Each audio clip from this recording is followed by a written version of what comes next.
9000 series is the most reliable computer ever made. We are all foolproof and incapable of error.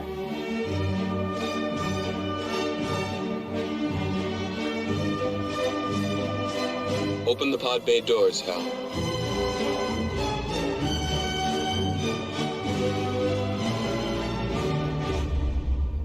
I'm sorry, Dave. I'm afraid I can't do that.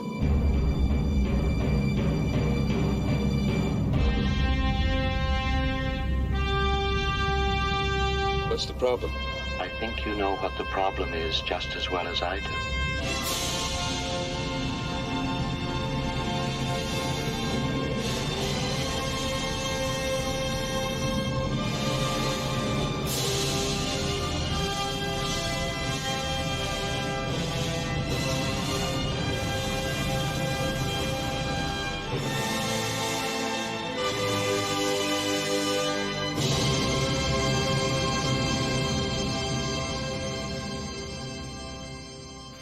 Hey everybody, welcome to the Watch This Podcast. I'm Alan. I'm Ryan. And I'm Devon. And for the first time ever, the three of us are in the same room recording this podcast. I think that's the quickest Devon responded to his name needing to be said.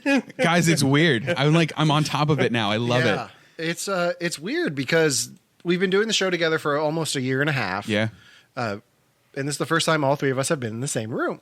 Yeah, it's actually really cool to actually see how the setup is, and you have parts of this wall behind you that I can't see on camera that are just amazing in real life. Well, thank you. And to celebrate, we figured we got to do a big one. Yeah. A big movie that two of us have never seen, and I don't think there's anything bigger than 2001: A Space Odyssey. Mm-hmm. Like that's one of the ones that everyone's like, "Oh, that's my favorite Kubrick," and that's like a classic. And I mean, it's art. Yeah, so we decided not only to record it together, but to watch it together over at Ryan's apartment this morning. So we're here. Before we get too deep into the episode, if you hear some clickings, we have a photographer here taking photos of us as well, because we're documenting this historic moment. So Guys, it's so legit now. It is legit, and I'm happy about that.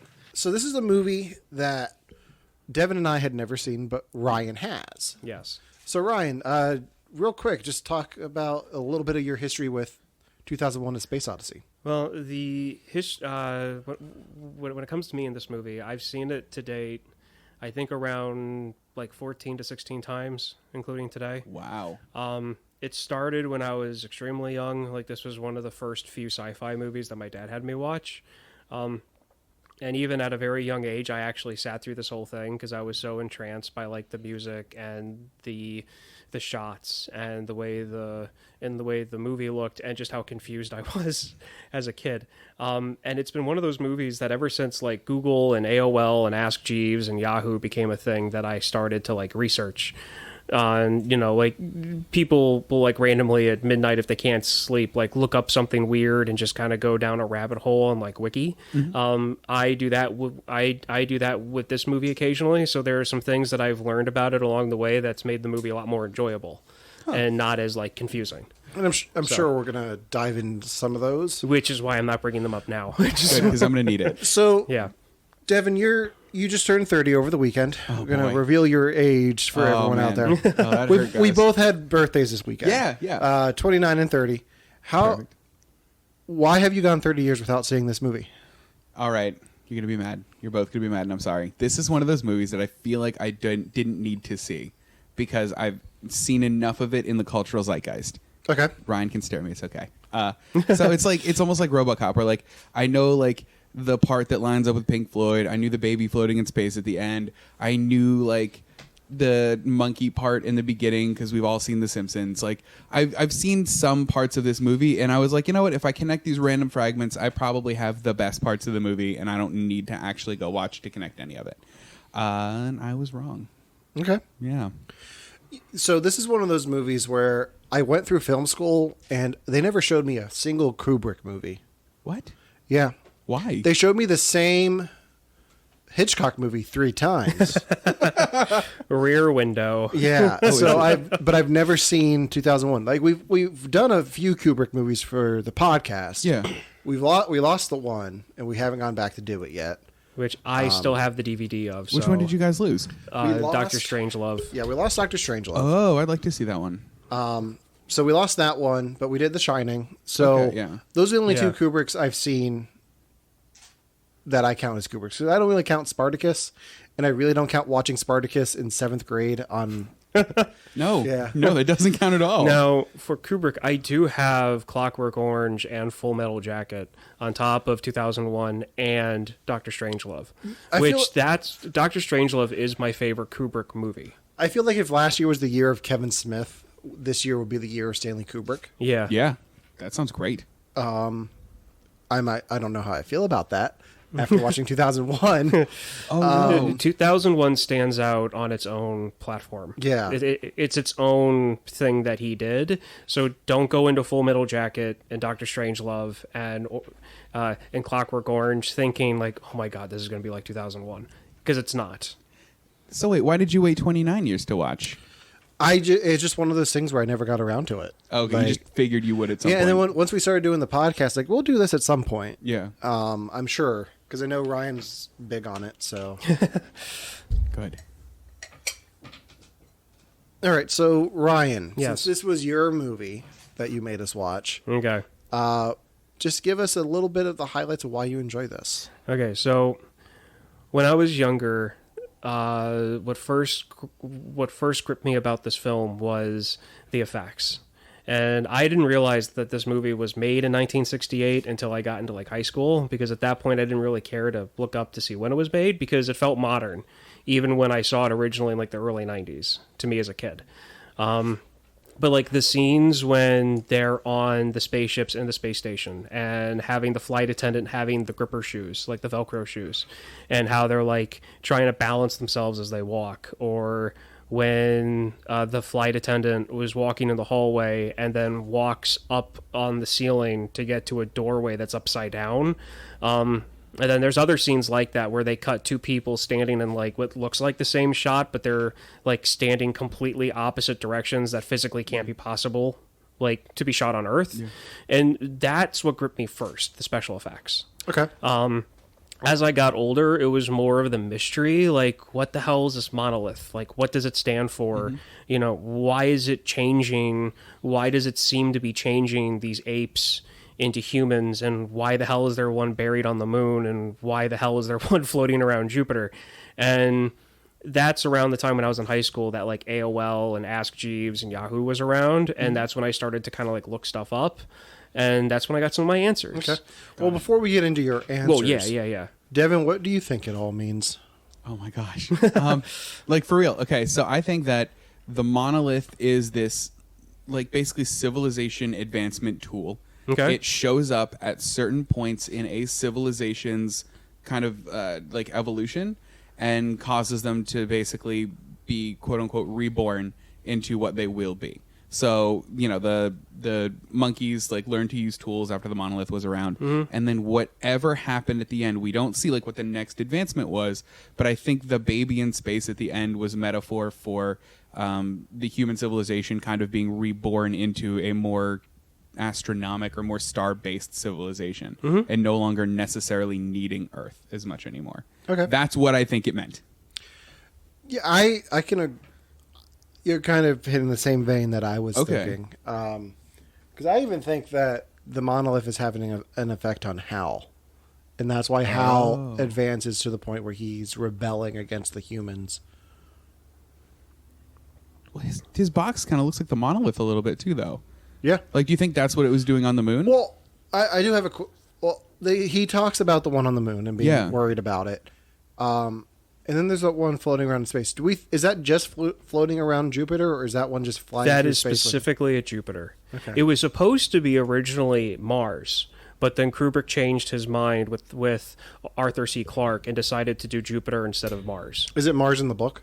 I believe it's Mars in the book. Now, when it comes to my knowledge about like the book and what Arthur C. Clarke did, remember how I said how like I know enough about Starship Troopers and the book and the movie difference to kind of be able to explain some things? Yeah. This, I know absolutely nothing.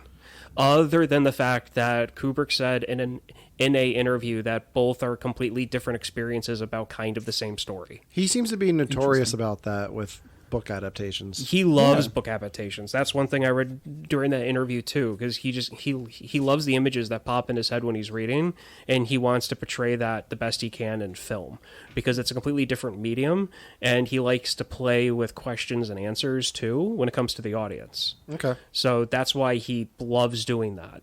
If you want to borrow it, I think I have this book. I would definitely love to spend some time reading through that one. Okay. So before we get too deep into the film, I need to talk about a problem I have with 2001: A Space Odyssey. Oh no, you teased us a little earlier. Yeah, this you is did. not the one I was teasing earlier. Okay. We'll get into that later. Okay. So for years, I've been complaining about movies suffering from the 2001 syndrome, which is long establishing shots that don't need to be as long as they are and are just boring. The prime example of this for me is Star Trek: The Motion Picture, going off of what we talked about last week. So in Star Trek: The Motion Picture, there's a 5-minute scene of Kirk and Scotty going out to the Enterprise on a shuttle. And it's just them standing in the window, and the shuttle's going out, and there's music playing, and it's Sherry Goldsmith, so it's good. But it's boring because it's just this little dot moving towards the big spaceship. And it's so boring, but it's like straight out of 2001. I think I know the shot you're talking about. Yeah. And Superman the movie also suffers from this with the whole spaceship flying from Krypton to Earth. And like that scene just goes on too long for me. Like that movie is fine, but there are just these long shots. Because you said this was 1968? This is 1968, so this is before that whole like 70s film style that I hate. So like 10 and this years. movie is the only exception to that type of film style for me. Well, I feel like the movies took the wrong lessons from this movie. Like they tried it, Yeah. and it just didn't work as well as they wanted it to. It works good here Yeah. because you have this classical music that wasn't written for this, and it's the vision that he had. Yeah. So I really enjoyed the music. Oh yeah. I said when we were watching it, I think I've trained my brain to just try to sleep whenever it hears classical music. So I was like trying to fight. Like it's been a long weekend, but I was like dozing off a few times. I had to like shake myself awake. It also didn't help that because of how I have my TV positioned in the living room and where the main window is for the apartment and where the sun comes up and was the morning, like I had to shut the window, so it made it really dark, especially because it's a sci-fi movie and it's set in outer space. So whenever that happens, I try, especially during the day, I always turn everything off. I close all the windows because there's a lot of dark shots in those movies, and so that's why I shut the blinds, I pulled the curtain closed so that we could see everything, and I turned off that LED strip in front of the TV too, because I didn't want that messing with you guys. Well, I made the joke like in the first few minutes that this is a beautiful shot because it just opens on black with the like ambient sounds going on. Yeah. Like, I'm just going to call those the monolith sounds. Yeah. They are. That's what Yeah. Oh, is it? I identified them as. Yeah. Which I really enjoyed. Like, I'd be weirded out in the theater if I came back from the intermission and just had that happen for another 3 minutes. Like, seriously, I hurried up to get popcorn and I'm going to sit here in black for another 3 minutes. Well, and those were long too, like to the point where I thought when I was watching it on my phone a little bit yesterday, I thought my phone wasn't showing me the video. Okay, let's talk about that for a second. Oh yeah, okay. This is important. Yeah, so Devin's had like a crazy weekend, like seeing friends and family. 'Cause you've been gone for 2 years almost. Yeah, it's been about 2 years now. It's crazy. So we were a little worried about when Devin's going to watch everything. 'Cause we're doing 2 episodes that we had to watch stuff for, and the third one that we're just kind of doing for fun. Oh, yeah. So we were worried about when you were going to watch it, and then we figured it all out last night. But you started watching this on your phone? Yeah, so I started watching it. So originally we were going to watch it at your guys' or at Ryan's place last night, and I thought that was still happening, and started watching it on my phone, like at the dinner table, and like the first 20 minutes of this is just monolith noise and then monkey noises. And like, first off, I was like, hold on, they're getting a much better experience than I am because this is bananas coming out of my phone. Yeah. The second one is my whole family was around the table with me listening to me watch this movie, and none of them believed it was a space movie. I guess none of them had seen 2001 before. Yeah. And they're just like, what are you watching? Why are you watching this? Turn that off. I hate this. And like, I had to like fast forward through some of the monkey parts. Yeah. Because I think the monkey noise was just bothering them so much. Well, I mean, here's the thing. So when I first saw this movie, I was really confused because my dad was like, look, you're starting to like sci-fi. You may not like this. This is a little bit advanced, but this is one of the more iconic sci-fi movies that have ever been made. It's like, okay, yeah, sure. No, I love sci-fi as like a 6-7-year-old. I love sci-fi. Let's watch this. And like the first part of it, and it's all of this stuff. And on top of that, we lived in a house in Alton, Illinois, which if people think, oh, that sounds familiar, that's one of the top 10 most haunted towns in the country, reportedly. Oh. So we had funky stuff at our house occasionally. So I got freaked out at first. I'm like, what is this? And my dad was like, no, it's part of it. Don't worry about it. Yeah. And the first part of this movie really confused me, but it definitely, this movie didn't just add to my like of sci-fi, it added to my like of science and biology and evolution. Because of the first part of this film, because of how it depicted, like going from apes to being apes to use tools and that like mental advancement or like that. And that just kind of piqued my interest into that science as well. So, all right, real quick, Ryan, pull your microphone away just a little bit. Too loud? A little bit. How about that? That's better. Okay, that works. Okay, so Devon, you talked a little bit about knowing a lot of this movie from pop culture. Yeah. What stood out to you? Like from the pop culture? Yeah. Oh, I mean, so one of my friends or old friends from work, his name is Jeff. He had a monolith action figure on his desk with 0 points of articulation. And that was like the big thing is I knew the monolith and knew that part of it. And then plus, like I said, the Simpsons part with the monkeys at the beginning with the monolith. Like those were the two parts I was like, I know I'm going to get this thing. Like I know I'm going to get both like the monkey and I'm going to get the monolith. And I think I like understand both of those. Yeah, I definitely the Simpsons for me too. Yeah. And then the soundtrack. Like everyone did the whole. Yeah. What's the opening song? The dun dun dun. Yeah. Dun. What is that? That's been parodied. I meant to look it up and have it written It's down. in Spaceballs. Yeah. Mega Made. Oh, yeah. I think I played that in like high school band, like when I was first learning like brass. Like I feel like that was one of like my first things I played on the trumpet, like knowing it was from this movie, but not seeing the movie. Which that specific song is so important to the storyline because at that moment when that song is played, that's when every advancement happens. It happens when the monkeys come to it and they start touching it and then they can start using tools. It happens when they're on the moon and then all of a sudden they're out to Jupiter. Like that's when that tone happens. Hold on, I want to talk about that for a second. So it happens on the moon, and it happens not when I think it should happen on the moon. Because it happened when the monkeys touched it and they got the advancement with the tools. It happened when the human characters weren't even in the pit yet. Well, right?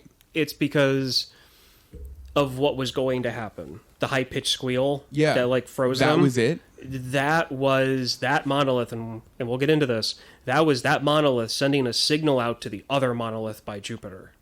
Oh, okay. And that might give you a little hint as to what was actually going on. Because my theory is that the advancement that happened with the moon monolith wasn't meant for the humans. It was meant for the computers, and that's what birthed Hal. No? Okay. No. Okay. You're close, but no. Okay, cool. You are close, but no. Okay, then I think we need to get into the point where you need to explain this to me. Yeah, let's do it. Okay. So there was an interview that was done in like that was done maybe like 2 years after the movie came out. Mm-hmm. And they asked him point blank, like, what's the storyline? And so Kubrick explained it on a basic story level, like what happens on the surface. Mm-hmm. Aliens, which you are on their point of view, watching these creatures on Earth who are apes. Mm-hmm. And they have a social structure, and they communicate not with words, but by actions and grunts. And there is a potential there for intelligence and growth. So they decide to step in and alter this animal's evolutionary path. And they put that monolith down. The monolith stands for stuff that we just can't comprehend. Mm. They spent 2 years trying to figure out what the alien species was going to look like for this film, because originally you were going to be able to see what the extraterrestrials looked like. But Kubrick finally, after like drawing and sketch and model and all this other stuff, Kubrick finally gave up and was like, look, you can't imagine what you cannot imagine what you can't imagine. So we're not even going to try to do this. The monolith is going to be just incomprehensible because that's what communication would be like with another being from another planet. You just can't comprehend it. So that's why the monolith is what it is. It's just, it's there. You don't have to understand what it is because you're not supposed to, because it's not made from us. Okay. But it has a direct influence on the evolutionary path of those apes because they go from grunting and fighting and yelling at each other over the water hole to using a tool, using the club, and using that as a weapon, and using that to eat meat. Because before they used the weapon to kill those pig elephant things, Oh, the tapirs. they were eating plants. So they go from being vegetarians, for lack of a better term at the moment, to meat eaters. Sure. And They go from Devons to Allens. They go from Devons to Allens. There we go. So that happens, and then because of they were able to like figure out how to use a tool, that spun human evolution up until the point where they find the other monolith on the moon. The monolith on the moon is basically like a interstellar, security alarm. Because it was giving off that signal that they found, like, buried. It was like, look, this thing is giving off, there's something buried here that shouldn't be giving off the readings it is, and we need to go find it. And they do, and as soon as they interact with the thing, it's like, hey, the infants are out of the cage. We need to speed things up. And so that interstellar alarm triggered the other monolith on Jupiter. And so it sent out a signal to Earth, which we found. The evolutionary jump in my mind, at that moment, doesn't have to do with computers and doesn't really have to do with humans, because the monolith around Jupiter is the next evolutionary jump from the first monolith. That monolith in the middle was basically just like, hey, they're advanced enough to be walking on the moon that's around their planet. Yeah. So they can now have space travel. So as soon as they reach, you have to trigger the next stage to make them more spacefaring species, just like what you said. Got it. So on its basic level, that's what this whole movie is. An alien civilization comes down, affects our evolution, and basically helps us get to where they are. All right. Now, that whole thing at the very end where he's in like a bedroom, like kind of like a hotel room, that's basically a zoo cage. Oh, okay. Because as soon as that human, that astronaut got to that one in Jupiter, and that whole trippy scene that people like to take drugs to and play Pink Floyd, that whole thing was basically him being warped to the planet that the aliens lived on. All of that scenery, all in the different colors, that's the alien planet that he's being transported to, and he's flying over the surface. I figured that much Wow, out. I didn't. So he comes to, and him seeing himself is just the passing of time. They're just showing that he's lives there throughout his life, and all those weird noises he hears. That's what I would depict as the aliens looking in through like the two-way pictures and mirrors and stuff. The way I took what you're calling the zoo cage scene is it reminded me a lot of Watchmen. Yeah, it really did, though. It's like Dr. Manhattan living in the past, present, and future. Yeah. So all at once, because it transitions from one to the other very well. So that's all I could think of in that scene was Dr. Manhattan. Yeah. Which is really cool. And so that, on its basic surface, like, that's the storyline. Okay. Like, aliens, it's basically the, like, epitome of Ancient Aliens. Like, Sure, yeah. It's pretty much that. So... Aliens. But yeah, and that's... And when I figured that out when I was in high school, because that's when I came across that originally, I was like, oh my god, this is really cool. So now when I watch this movie, when it comes to certain things, like before when I was really confused and kind of like, what about? Now, like, I'm happy because, like, when you're at the first part of the movie watching all of these monkeys dance around, it's like, why am I watching these monkeys even after you see it for like 10 times? It's like, no, you're seeing what the aliens are seeing. They are like Jane Goodall, in the African plains watching these like apes they're just studying them. Yeah. And they decide at some point, hey, we need to interfere because there's potential here, and they do. And you get us. Interesting. Okay. Yeah, I like that. It's a lot more straightforward than I expected. Yeah. On the surface, that's what this movie is. Yes. But I'm assuming there's a lot more like in metaphor. Like There's a lot more, but it has to go into like Arthur C. Clarke and how Kubrick and him work together. Okay. And their vision, and pretty much this is Kubrick's idea of like everything that he loves about space and space science and traveling and like all of that stuff. This film, deep down to its deepest layer, is just an example of what Kubrick loves about outer space. Well, and there was a lot about like Kubrick and outer space, or at least just outer space in this, that the movie did really cool that I didn't think like we as a culture learned to do in movies with space until like, I don't know, the early 2000s. Like the one where the space station was nothing but a circle. Yeah. And you can tell they were all walking on the walls as the floors because we needed gravity to go that way. Mm-hmm. And like even in the beginning shot where you would see like they're on the space station before he goes to the moon, you saw like the curvature of the space station. Yeah. And I thought that was like such a cool little dumb detail that like I didn't know we knew. This is something that when Kubrick partnered up with Arthur C. Clarke to make this story, first off, Kubrick wanted a book to go off of because there wasn't one to begin with. Oh. Kubrick got Arthur C. Clarke, and they talked and they brainstormed, and they were like, look, and they talked to each other. We're like, we want this story. How do we do this? And so so Arthur C. Clarke wrote the original screenplay for this movie, and Kubrick then adapted it for film. And Arthur C. Clarke went on and wrote it for a book. Arthur C. Clarke only put up with Kubrick because he needed the money. Wow. I didn't know that there was a lot of tension Yeah? to a certain point during the filmmaking. Because Arthur C. Clarke had one idea, Kubrick had another, but Kubrick was like, no, your medium's print, mine's film, you do you, I'm going to do me.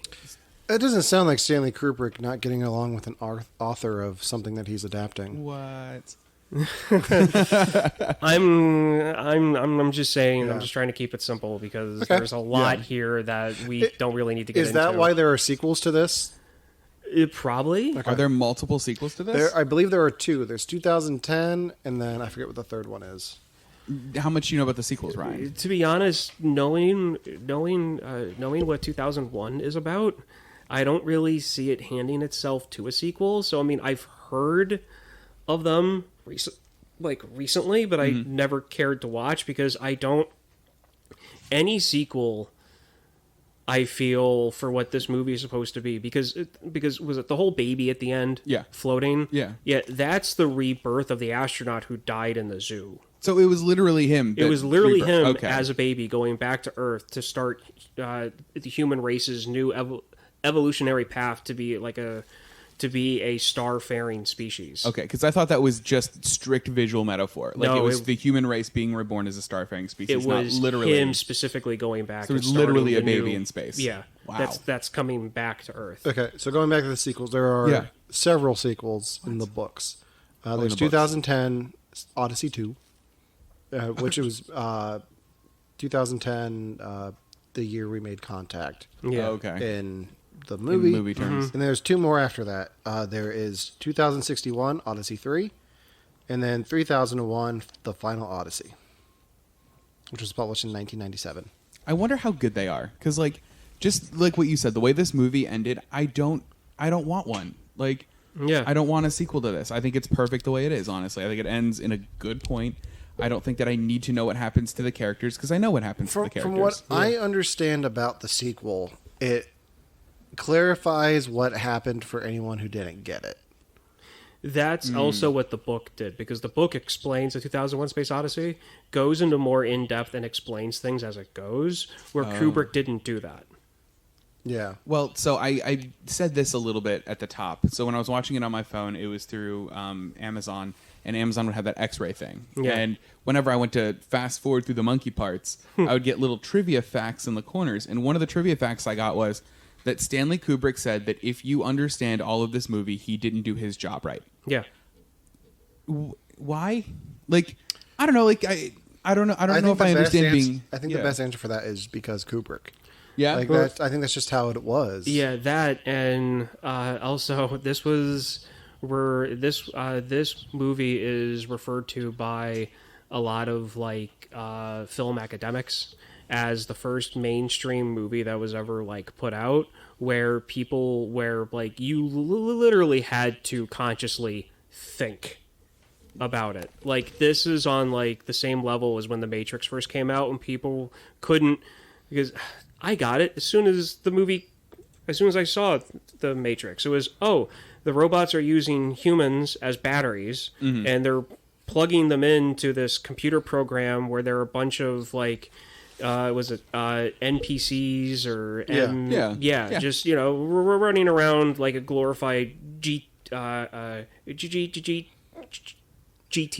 Oh yeah, a type thing. And there were people who just couldn't grasp onto that. They just couldn't get it, no matter how many times they watched it. And 2001 was one of the first movies where they did that. So here's one of the things that I was wondering during the movie, because this movie came out in '68, and while I was watching the movie, I was Googling, when did this come out? When did Blade Runner come out? When did Star Wars come out? When did like all of these cultural touchstones in sci-fi come out? Yeah. And like, why isn't this like the impetus to like everything? Like, why is everyone like, as soon as Star Wars came out, everything changed? Like, do you want to know why? Why? Because this is 2001 Space Odyssey, in my mind, if I had to describe it, is a ballet in space. Yeah. You know, I actually had that in my notes. Oh, wow. Because the scene where the shuttle is going into the space station, that's a waltz. Like I was keeping track of the time signature. That's a waltz. So they're dancing in space. So that's what they meant to do. Yeah, and I really appreciated that. Yeah. That is something that Kubrick really wanted to do for this film, because him and Arthur C. Clarke. Arthur C. Clarke isn't just big in sci-fi. Like, he's also a big like academic type person in science in general. And so there was a lot in this stuff that they actually talked with NASA, and they talked to actual scientists about, hey, how would a space station work? This is what we want to do. How would this physically work given all the money in the world, and we had the type of technology to actually make it? How would this work? And that's what they showed. To the point where NASA was like, hey, we want to pretend to go to the moon. And Kubrick was like, no, if we're going to do this, we're going to film on location. All right, so stepping away from the meaning of everything. Yeah. Devon, what was your favorite visual from this movie? That's a really Is there a moment that sticks out in mind? Yeah, actually. And this is probably one of the smaller ones, but the pen. So when they were on the flight in, the pen floating and like the guy's arms floating, like sci-fi doesn't look this good for another how many years? Like 20? I get that there are these really big grandiose shots, but like that pen shot was so believable. Like you can tell it was floating there, and then to just cap off what I thought was a perfect visual scene, she plucks it out of the air. Yeah. To be like, look, guess what's not on strings, guys. Yeah. And like that part was like that hooked me. That was the part that I was like, I like this movie. Okay. For me, it's a little bit earlier in the movie. My favorite shot is going over the moon with the Earth and then the sun coming up. Like just the the visuals of that alignment and the sun coming up. I love that. Okay. Which is really good. It's a good one. Yeah. Mine? And I'm not sure because, I mean, Devon, we have to face reality. You work. Oh, yeah. You know, like, and so there are times where you had to answer emails. Oh, yeah. So, I mean, there's that. And Alan, you said before about, you know, the music kind of making it tired. So there was my favorite scene, and I looked over at you guys, and I know that both of you, and I wasn't sure if you guys caught this or not. Okay. But when they're on the spaceship going to Jupiter, and they show the two astronauts for the first time in their spinny like living area. Yeah. They have a whole scene where they show the guy jogging around and the camera's in one singular location, and you see him go up and back and up and back, and they do every camera angle they could think of to throw it in your face of, hey, we did this looks really good. Yeah. You're not going to know how we did this because this looks impossible to do on Earth. Yeah. And how was it that goes to, they show the one guy eating lunch, which it looks like he's on the ceiling, and then the other guy comes down the ladder on the complete opposite side of like the spinny room, and he comes down, walks over, grabs food from a different location, and walks back. Like the filmography, is that the cinematography? Yeah. I'm not good with these technical stuff. You guys are. I'm just the normal movie person, viewer, goer here. So, but like, I know that I can go online and look up how they did that. And I don't want to. I don't want to know how they filmed that. I'm going to do that tonight when we're done recording. Because I want to keep that same awe that I had as a kid. Yeah. Okay. For that scene. Like, I just don't want to know.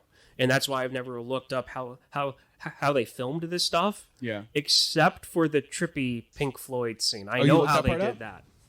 I know how they did that. Okay, so you keep mentioning the Pink Floyd thing. Yeah. What album is it, and like which tracks? Okay, that I don't. I think it's Over the Moon. It's Dark Side of the Moon, and it lines Yeah. up with Echoes, I think. Okay. Yeah. So I'm gonna tell you two things. One about how they did it. They used a camera that NASA uses to watch solar eclipses. Oh, wow. And Kubrick's effects team changed it to basically just do random colors. And they spliced the scene of like different times they did it, and they'd splice it together to make it look like it was two walls coming at you. Yeah. So that's how they filmed that. Something that happened at one of the screenings or one of the openings somewhere, I think it was probably in California, where there was a reporter there. Somebody had seen it already, went back, tripped acid, came in for another showing, and I guess in the middle of that whole like Pink Floyd segment, stood up in the middle of the theater and said, "It's God!" towards the screen. So that's in print. It's an actual review. So that's great. Okay. yeah. Actually. Like this is something that people like. They would do to go, kind of like what people are doing with Cats right now, where they're getting wasted out of their mind before they go in to see Cats. Yeah, people are just trying to figure out what the best drug combo is for cats, and it's catnip. Oh. I don't think they've tried it yet, but I'm calling it. I will go try that out. Yeah. All right. That's what we should do tonight. Let's all go see cats. On Catnip. Yeah. Done.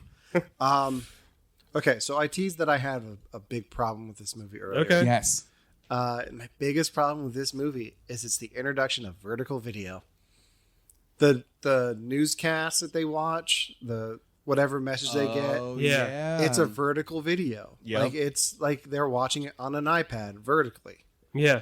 And I hate vertical video. I hate the fact that there are TVs now that will rotate so you can watch stuff from your phone on your TV. Like, that's not how. Yeah, they just premiered them at like some trade show last Ew. week. Yeah, Ew, it's I hate disgusting. Yeah. So, Like even Instagram TV, which was a vertical video format, was like, you know what? We're not going to do this anymore. Good. Like, you can still do it if you want, but for the people like me who are professional video people, you don't have to. Just keep doing it horizontal like you always do. So okay, so that was my big problem. I like that. I you blame know Kubrick what? for vertical video. that is a valid complaint. Now, speaking of the vertical video, I have one statement and then I have a question for you guys. Okay. The statement is that people, when this movie came out, remember the little tablets? Well, not little tablets, but the tablets that were watching the BBC News broadcast on, yeah. that they were watching while they were eating. People were like, oh, no, that's too advanced. Because it was just thick enough for a screen to play that people were like, that's impossible. You can't do that. But because Kubrick and Clark were like researching like tech and science, they knew that eventually we would get, and I'm holding my smartphone, that we would get to this at some point. So they made it that they had these like tablets that they could carry around and watch videos on. Yeah. So there's that. We weren't there by 2001 though. Where were we in 2001? Was it iPod Video? Game Boy Advanced. Yeah. Oh, it was Game Boy Advanced? It was Game Boys Advanced and almost the beginning of Sidekicks, I believe. Yeah. Oh. It was those Nokia bricks that you could like nuke That are with still here today. Yeah. So the question I have for you guys. Now, I went over and I explained what the confusing parts, like what the monoliths were and all that stuff. What is your thoughts on HAL? On HAL? 9,000. Okay. So the local grocery store has a robot. Yeah, it That does. goes around and like scans for like spills on the floor. Yeah. And I get annoyed with that robot a lot to the point where I just run into it with my cart. Oh, I might not do that anymore. Yeah, no, you shouldn't. It's going to try to kill me. Yeah. It's tried a few times already. Oh, Like I know. at one point, it just stopped in the middle of the aisle and just started coming back towards me, and I refused to move. And it, like, we were playing chicken, and like it got to me and stopped. wow. It was weird. Like, Was it those- like the googly eyes part of you just staring at your soul? Yeah, Oh no. like it threw off its name tag and everything. Stare down. No, I like the idea that he's evolving because of the monolith. Is that That's not a thing. it's not? Oh, a that's thing? not. So wait, was That- he just broken? Yeah, he was just faltering from human error. Oh, like human error because he was becoming human, or human error because human whoever error programmed because him? okay, so the whole concept of human error is that humans we're human. We make mistakes. Yeah. We do things all the time. Computers are only as good as we are. Yeah. They can be made with, circuits and copper and gold and all this other stuff and be made to do a routine task. But at the same time, we're not perfect ourselves. So technically anything we make isn't going to be perfect either. Yeah. And that's what happened. It just faltered because it was an extremely complex machine. And it was there just to cause... It's there to cause issues in the storyline. Okay, so that's. I get where you're coming from. I want to tell you why I disagree. Okay. I know you're saying that that's the way it is. Yeah. I think it's open to interpretation. Okay. Because they have that whole conversation. Dave and Hal have that conversation where Hal's worried about the monolith. Yeah. Like he doesn't quite know what's going on, but he knows enough. He knows more than Dave does. He Yeah. knows what these other astronauts kind of know. I think just the knowledge of the monolith is what corrupts him. Okay. So I think it's human error in the fact. It could be human error in the case of he knows this stuff and it corrupts his files. Okay. Here's Like, and the part that's that what- got me about Hal real bad was in the end when he was removing his data things, Mm-hmm. and Hal was, I mean, all of the data things were removed, and Hal was in essence at his most basic. He started talking like he was a human. He was like, I was born in this town on this day, and my mom sang me this song, or my teacher, whoever sang me this song. Which The like, professor that programmed him. oh, it was the professor that programmed him Yeah. sang him that song. Okay, Yeah. because like it seemed like the more basic he was getting, the more human he was getting. Okay, so and that part freaked me out a little bit. So what it was, the voice of Hal was specifically made for this film to unnerve you. It was supposed to be, why is this robot more human than the astronauts? Yeah. There's more emotion in Hal's voice. There's, they do things that with just that red lens of the camera that like they do a lot with his voice and a lot with still shots to make him more emotional to a point than the actors were, and Kubrick did that purposely. Him reverting back is supposed to unnerve you. It's supposed to make you upset because it's supposed to sound like he's that Dave is killing him, not Yeah. just turning him off, Killing him. So that was also done purposely. But reverting back to his earliest memory, that's when he was turned on for a press conference. Be like, hey, look, we designed this robot. And Hal is saying, hey, I was born on this day. He's explaining himself to a news conference. And that's where that recording's coming from. And the reason why he sings that song at the end was because I'm pretty sure that if you're going to be making a computer that's that complex, that's going to be able to vocally communicate like that, Yeah. teaching a robot how to sing, It's going to be. if it can sing, Yeah. it can talk. Yeah. So, I mean, that's where I feel like that came from. And Daisy was a good choice, too, because it's such it's one of those songs that, like, you learn in preschool. Mm-hmm. So, I mean, that was a really good song to pick. So I had a visual question about the room that Hal is stored in. Okay. Were all of those lights originally white? Because there's one panel of white, which is the one he goes to and undoes. Mhm. Every other light in that room is red. Were they all red before, or were they? No. I Because think... I was wondering if that's just showing how that his system has been corrupted. No. It's red because okay, so a lot of, I don't know about you guys, but growing up, whenever I would see like a sci-fi movie or a movie in general, and they show the inside of a computer, like there's lights. Yeah. Most of them are red. Yeah. In my mind, from what I can remember.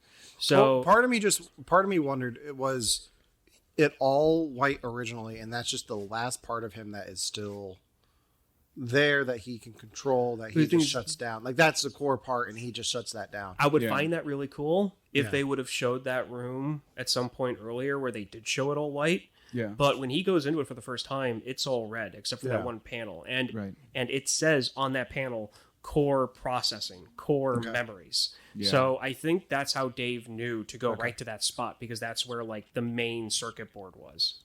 You think there'd be an easier way to shut him down? Yeah, it seemed really tough to do that. But also, no one's ever done it before. So, why would they make that easy? At the same time, they also have a video phone booth the size of a Volkswagen at the beginning of it. So, I mean, it's one of the cool things about this movie. They show far out tech, but it's so big and bulky. But it's also branded Far Out Tech. Oh, yes. Like they had like the Whirlpool washer or like the Pan Am spaceship. Like, I love that. Funny, and I laugh every time I see the Pan Am thing. Yeah. And it's because Pan Am, after the first moon landing, which is a funny story because Kubrick actually bought alien insurance in case they found aliens on Mars and on the moon before this movie came out, which they actually got an estimate cost. The insurance company that they went to for this actually gave them like what the actual number would be for alien insurance in case they actually found life on another planet before the movie came out. Wow. Pan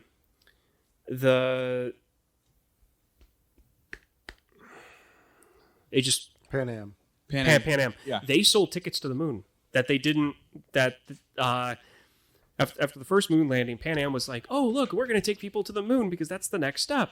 And so they sold plane tickets to go to the moon to like I think 150 people because that's how big their like spaceship was going to be. It just never happened. But I think they got like 5,000 per ticket or something like that, or 10, or was it 10,000? It was some weird. It was some really expensive number for like the 60s. Do you think like people were planning to go there for the honeymoon, and they're like, "Where are you going? To the moon!" Like the honeymooners going to the moon. I mean, I was told when I was in elementary school that definitely by 2010 there will definitely be a hotel on the moon that you can go to. That is a sure fact. Yeah, we're not there yet. I'm waiting for it. Yeah. I want it. So I have two more things I want to touch on about this movie. The first is I've known about the open the pod bay doors Hal scene since I've had Siri on my phone, and Siri's like, "Oh, not this again." I never knew how it ended. I never knew how he got back in the ship. I was like, what's he going to do? Just back up into the door and then jump out? And that's what he did. I'm like, oh, God. Like, okay, like, I guess that might work if you're lucky. Well, yeah. Second thing? No, I just want to know, where did he get the other space helmet? Because they don't show him get it. Like, all of a sudden, he has a space helmet on. And it's the green one. Yeah. Well, it's because the green... He seals himself off in the emergency hatch. Mm-hmm. Where does he get the green one? Because the door... Okay, so this is one of those things where you have to watch the movie a couple times to like get the layout of the spaceship. Okay. So is it just in there? It's right behind that door on the other end of that like emergency like airlock. Yeah. That door is the next door in the hallway to that room where all of the little tiny pods are.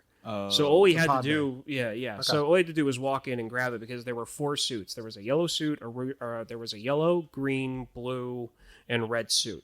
Mm-hmm. The yellow suit was on the dead guy. Yeah. The red suit's on the main character. Well, is on the lead astronaut, which leaves the baby blue and the green suit with no body in it. Okay, that makes sense. All right, the second thing is space toilets. Yeah, which is an amazing scene, isn't it? It's so good comic relief. Have you ever paused it and read the rules? No.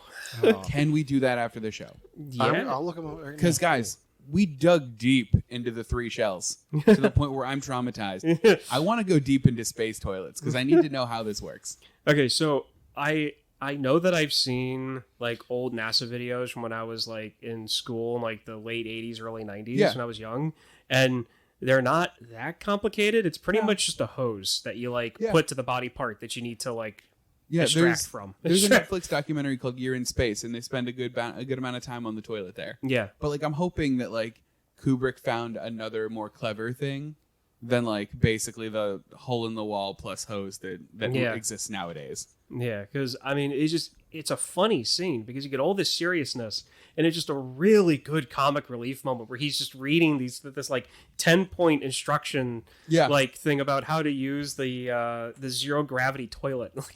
Actually, that gives me to a good point that I wanted to ask you. Why is he only ever the only one traveling in these public means of transportation? He's the only one on the Pan Am ship. Yes. And then he's the only one going to the moon. Like, is it that this is a secret thing? Is it that nobody engages in space travel? I gathered that it was a secret thing because when he's talking to the group in the lobby, he's just like, "Yeah, I can't really talk about that." Right. Yeah, because he knows what's going on with the monolith. Yeah, but he can't. He just can't talk say about it. That space station's not really done yet, and you can tell that it's basically a hotel because I mean, there's kind of a answer to a Futurama joke in that because there's a Futurama joke where they're looking for some place to eat, and it starts off the problem with Poplar's episode. Oh yeah. Where they're hungry and they're trying to think of a place to go. And somebody goes, "We're 1 billion miles from nowhere." And then Leela goes, "Yeah, the best they probably have is a Howard Johnson's." And they had a Howard Johnson's. And they had a Howard Johnson's inside the space station going around the... And a Hilton too, right? Yeah. Okay, so I've got the instructions for the zero gravity toilet. The first one is... The toilet is of standard zero gravity type, depending on requirements. System A or System B can be used, details of which are clearly marked in the toilet compartment. When operating System A, depressed lever and a plastic Dalcron eliminator will be dispensed through the slot immediately underneath. When having fastened the adhesive lip, attach connection marked by the large X outlet hose. Twist the silver colored ring 1 inch below the connection point until you feel it lock. Nope. I don't want anything locking on me when I'm sorry. So that's just Thanks, System Kubrick. A. I don't know what System B is going to be, but I'm not reading any more of that. I hope it's more invasive. But yeah, so they're... but it's not finished. Yeah. So, I mean, there's that. And the bases on the moon aren't really for tourists. They're for like study and science and that kind of thing. And you can clearly tell that like they're kind of based on nations because the people that he meets, they're Russian. Yeah. And they talk about how like the ISBB or something about there's an agreement. I know in the sequel, just reading the log line on IMDb, it talks about the Soviets and the U.S. Working together to go see what happened to Hal and all of that. Yeah. So have you guys, is there any other like science fiction that you guys have read or seen that has colonized the moon? Anything that you're familiar with? Yeah, so I read it. It's Artemis by Andy Weir. Yes. Have you read that one? Yes, I have read that one. It's so good. It is really good. I loved it. It's like a heist on the moon basically, and like it's Andy Weir, so it's the guy that did The Martian or that did the book of The Martian. So like a lot of the science checks out. It's like how you would make that possible in real life, and like it's actually kind of a better story than The Martian is. Like The Martian is pretty much just like, I'm going to science the shit out of this. It really is though. Yeah. So nothing wrong with that though. I haven't really read a lot of sci-fi, and this isn't the moon, it's Mars, but Ghosts of Mars. Okay. I've seen that. Is it good? No. Oh. You've seen The Martian, right? Yeah, I've seen The Martian. You know, Ghosts of Mars was made in like 2005, 2006, and it's basically like a... Is that the one with Sam Neill? It might be. Okay. It's where like a mining crew on Mars opens up like an ancient alien tomb, and like there's a curse of like all of the dead spirits of all these like murderous like aliens come out and start affecting people, and it's really like 1980s level gore. Wow. But it's like you've got these like mixture of bad and good guys having to fight with fight off this horde on Mars. These people who are like infected by ghosts. Interesting. Ghosts of Mars. Okay, so we're about to the point where we need to wrap this up. Yeah. What are our final thoughts on 2001? Oh, I loved it. I'll watch it again any day. I want to watch it again knowing what I know now. Yeah. Because I want to pick up on those like the audio cues now. Like I want to make sure that how I think it all lines up is how I'm told it does. Like I would watch this again in a second. Yeah. Okay. How inclined are you to watch 2010? Not at all. Not at all? Honestly, not at all. Like I like it how it is. Like I might read a plot synopsis somewhere, but like I don't want to ruin what I have now. And that's exactly how I feel about it. Yeah. Okay. Yeah, I'll watch this again someday. Probably not right away. But I enjoyed it. Like this might be one that I put on in the background just for the soundtrack. And Yeah. but I will watch 2010 because I'm curious. Oh yeah, you'll have to let me know. Yeah, because I've seen sequels to Kubrick movies that aren't made by Kubrick already, like Doctor Sleep, and wasn't too impressed. So the bar is already low. So it's not gonna they're not gonna be so surprised that that Roy Schneider doesn't knock this one out of the park. Yeah. So something you asked Devon before and you mentioned too, about like pop culture references, and even like I saw this at an early age, so I got all that stuff as I saw it. Yeah. My favorite pop culture thing for Space for this is a album cover, and it's for Punkorama 6, and I found it at Hot Topic, and there's a whole list of Punkorama albums. It's basically like wow, that's what I call music, but it's for punk music. And they started doing it in like the 90s. Punkorama 6, the cover's orange, and it has the monolith, and it has it in like that indented crater like it was in the movie. Yeah. But the monkeys are wearing docks, the boots. They're wearing those. And they're wearing like spiked bracelets, and they're skanking around with animal bones. Oh my gosh! Around the monolith, and was it that? And I saw that, and I was like late middle school, early high school, and I was like, oh, that's really cool. And I'm like, well, I kind of like punk music, so I'll get this. And that's the album that like made me deep dive and eventually find like the Dead Kennedys and the Clash and like get into all of that. Wow. So my pop culture like reference to like Space Odyssey, affected my music taste. Yeah. So I mean, and it's I wish I could get that as like a huge poster, because it's such a cool image of these like cartoon monkeys wearing docks and just skanking with like spike bracelets around the monolith. It's perfect. It's amazing. So there's one more thing I wanted to bring up that you reminded me of when you brought up the monolith. So when they're outside of Jupiter and you see the monolith flying around through space, it looked like an ice cream sandwich bar to me. All I could think of was like I heard Homer Simpson in my head like forbidden ice cream sandwich bar. And one of the big things about this movie is that it goes a lot deeper than what I'd explained. There's a lot more to it than what I've talked about, but I don't want to, because this is one of those movies where it is art, and it is what you put into it, and it is what you want to take out of it. And there is a basic storyline, which I explained, and that's what the storyline is, but there's more meaning to it. And I would rather people watch it and find their own meaning than me sitting here explaining what Kubrick wanted it to be. Yeah. I respect that. Now, saying that, and I hate to one more thing. One of the funnier things about my history with this is that I was told when I was younger by somebody in my immediate family that the reason why 2001 ended the way it did was because they ran out of money. And Kubrick needed to come up with an ending real quick. That is not true. It's not true. The ending is what he wanted it to be. So I just love those family facts where they're like, "This is definitely a thing," and I'm like, "That's not. It's not. That's not how that works." But yeah, I mean, it's definitely a movie that I would want anybody who can watch it to watch it. Yeah. Understand that it is kind of an art film, so there are going to be moments where you're going to want to go over your grocery list. That's fine, but also pay attention because you might miss something visually that's very important. Yeah. So. Okay. So this has been Ryan Explains 2001 in Space. I love loved this it. movie. No, I appreciated the explanation because trust No. me, I needed it. Yeah. Yeah, it was definitely helpful, and I think we had a pretty good conversation. Yeah. So I think this was worth getting together in the same room for. Yeah, definitely was. All right, well, that does it for this week.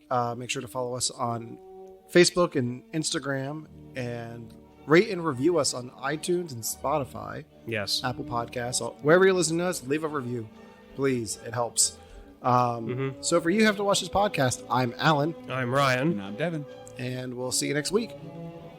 I love how quickly you just You know what? Come to That's that. how quickly I do it in real life, but it takes a second. Yeah. on the computer. because that's to go from Yeah. here to LA to back. My timing is identical.